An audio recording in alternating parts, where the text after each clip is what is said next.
Have you been to a human bar written by OG Grunt? Com. Have you ever been to a human bar? You might think it's like any other bar. You arrive, sit down, get your allotted ration with your standard alcoholic injection that is perfectly balanced to set you at the approved limit of intoxication of your designated species, and have some polite conversation. You're wrong. It's chaotic, disjointed, full of waste, inefficient, has poor talent, etc., etc. But it's also fun. My first time at a human bar was eccentric. My workmate Boris Johansson invited me once after a grueling day in the pits. We had been working to meet a new quota set by the Terran Empire for some new bout against the Holio hegemony. I was drained both physically and mentally. My usual match of skirtish in the evening had been cancelled due to the same reasons at work. Everyone was doing their part to move this cog along in the silent machine. So, when he asked, let's say I was disarmed, I told him I wasn't in the mood for an injection in the cycle. He asked if I had any recently, and I said, no. He asked, so, you're saying that you have a lot of alcohol allotment saved up, with a mischievous smile. Once we arrived at the bar, I was met with the muffled sounds of yelling, loud crashing noises, and singing. Before we approached the massive human juggernaut guarding the main gate of the establishment, we were met with another one, similar in size, dragging a human behind him through the front door. Now, as you know, any being bigger than 100 pounds is large in galactic standard. This bouncer, as Boris titled, was dragging a human who had to have been triple that number, and very unconscious. But to the few waiting outside, like ourselves, they were unfazed.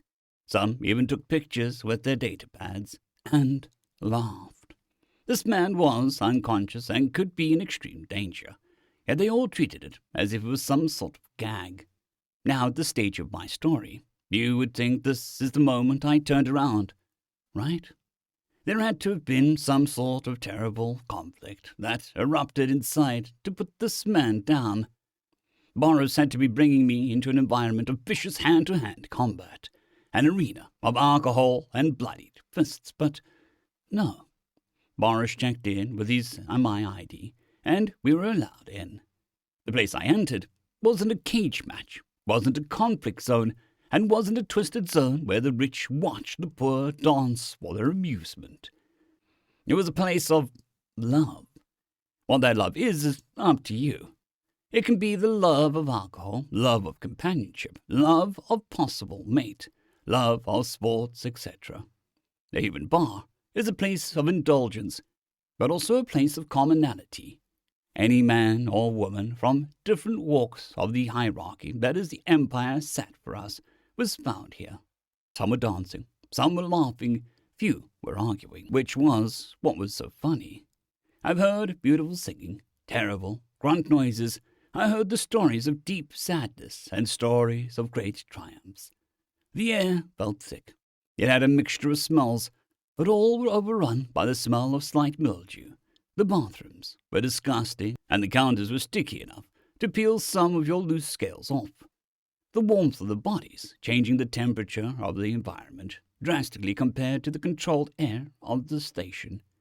But after a few drinks, you didn't care. I was one of the few Traxian who ever entered this establishment, only one to stay longer than a few seconds, but they paid me no mind at all. I was immediately handed a drink and a dart. Okay. So they had this sort of game, tradition. Anyway, they called it your shot at the top.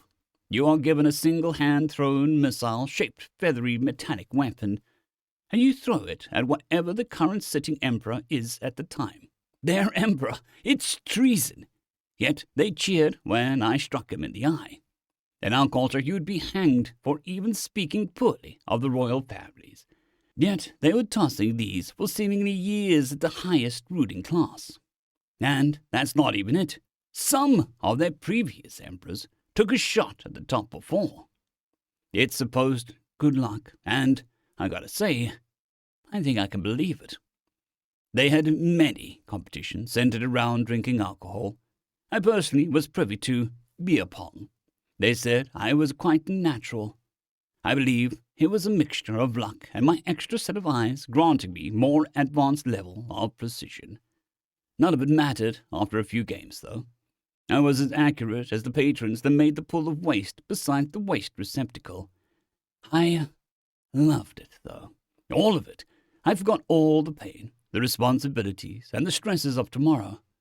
I felt free, yet also connected. A part of a temporary but strongly linked community. They treated me like I'd always been there. I was given food. I was pushed around. I think I fought someone, and I could have sworn that a human dwarf was asking to mate. I saw two humans arguing. Fists were clenched, and one had the other by the shirt. They were screaming about some sort of scripted match between two groups of humans on the TV screen. At one point, I fully believed they were going to kill each other, right then and there. But then a female approached and mentioned something sarcastic about another group of humans or team that they immediately started discussing how trash the other team had been lately, and shortly were drinking with each other, brought together over their disdain for another team. De-escalated instantly with the power of a woman and alcohol. It was astonishing. I could describe more of my time, but I can't.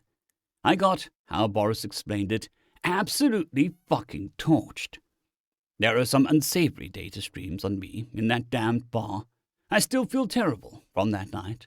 I missed quota ever since, and many of my human peers won't stop picking at me from it. But there I am. It's the end of the work cycle. The newest frigate for the Empire is finally done, and we have a break. So I ask you, my brothers, would you like to go to the human bar? Beers are on Boris. End of story. Story number 2. AI is a crapshoot, written by Raidna Skaldia. Statement of Sleeper Trent of the Delicious regarding the observations of the newly scouted species. Statement recorded on day 32 of Galactic Year 700 by Observer AI Suite. Statement begin. The human is different. It's a new species. Every new species is different. Maybe not different, then. Maybe special? What? It was a weird way of seeing things. So, Blix can only see in ultraviolet and radio. Chroms don't even have visual perception. No, I mean it's like it makes weird connections. It innovates? No, not really. It's not doing anything new, exactly. It's just oh, do you remember what Dr. Franz was saying in his Quest lecture series on metanormative culture theory? Yeah, and how if a species was isolated long enough, they might interpret the same facts with wildly different conclusions. I think he called it an isolation-barriered species. What? No, I don't remember that. It's, hang on, have the graphic on the workstation. Oh, that! Okay, but it says, yeah, I know. Counterexamples at the top. Yeah. So, wouldn't this disprove metanormative culture theory? That's not the point. Disproving a universally accepted theory by leading galaxy-renowned scientists is not the point. Yeah. What is your point, then? I don't know how to react to humans. No one does. What? Then just what the hell is it doing? Right. It would be easier to show you. But I don't get it. Yeah. Why's it got window-washing drones strapped to its extremities? Quote, so that it can fly. But there are aerial taxis. Okay. But then why does it have the ablative pressure suit on? To deflect combat lasers. And why is the suit painted red? As a symbol of hope. What? Hope that it won't get hit by combat laser fire? It said that it was a symbol of hope to the populace. Against combat laser fire? Against the assembled forces of evil. But, we have the police. It says that it had no choice. Someone had to step up and fight fire with fire. Is this where the combat lasers come in? I don't know where the combat lasers come in. I'm not even going to ask about the belt of pan-spectral emergency beacons. Good! You don't want to know. What's it do? Just fly around and block evil combat lasers from hitting the populace. That's the weirdest bit. Huh? Yep. But it's not going to solve the problem by... Nope. And we already have dedicated debugging task force. Yep. And the zones with the infected mining robots are isolated and clearly marked with universal danger signs. He calls those obvious evil layers. What? Apparently, its culture interprets universal danger signs as evil to be fought. So, spikes, red-shifted glow, foggy environments, chrome, skeletal geometry, darkness, black building materials, all evil. And it's dismantling the mining robots. It's attempting to disable the central AI node. The central AI node is buried in the... I know. We told it. They just call us idiots. Yet another job for the Crimson Man. And then muttered something about genre-blind aliens. What's genre? Don't even ask. It's a whole thing. Actually, that's how it predicted the bug in the mining software in the first place. At least according to the human.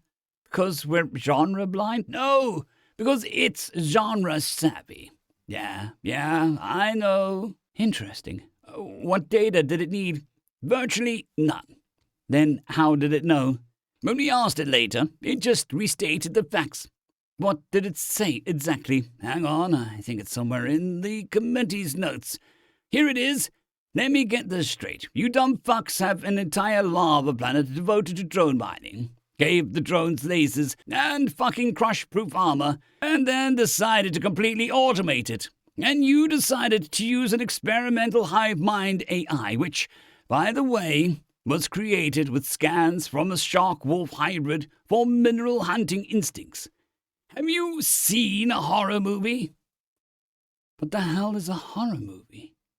We were afraid to ask. Statement ends.